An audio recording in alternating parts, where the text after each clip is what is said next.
So ఇదైతే ముందు వీడియోకి కంటిన్యూయేషన్ అండి. మ్యూజియం లోపలికి వెళ్ళిన తర్వాత ముందుగా మన ప్రజెంట్ రాష్ట్రపతి గారిదైతే స్టాచ్యూ అయితే పెట్టారండి. సో తర్వాత ఇంకా మన ఇండియాకి సంబంధించిన సింబల్స్ అలాంటివి, ఇంకా రాష్ట్రపతుల పిక్స్ అలాంటివి అయితే మ్యూజియంలో పెట్టారండి. సో ఓల్డ్ టైంలో మన రాష్ట్రపతులు గారు ఎలాంటి వెహికల్స్ అయితే యూజ్ చేశారో అవి కూడా ఉన్నాయి. ఇంకా అక్కడ నుండి బయటకి అయితే వచ్చేసాము. ఫుల్ రష్ అండి. సో చాలామంది స్కూల్స్ నుంచి పిల్లలు అయితే వచ్చారు. సో అంతమందిలో అయితే నాకు వీడియో తీయడం కూడా చాలా కష్టం అనిపించింది. ఇంకా కొన్ని ప్లేసెస్లో అయితే ఇంకా నిల్చోడానికి కూడా ప్లేస్ లేదండి.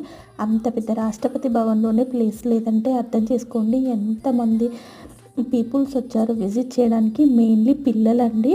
సో ఇక్కడ ఏంటంటే అన్ని స్టేట్కి సంబంధించిన అయితే అక్కడ పెట్టారండి. సో ఫుడ్ కానీ ఎవ్రీథింగ్. ఇదైతే మెయిన్ భవనం అండి.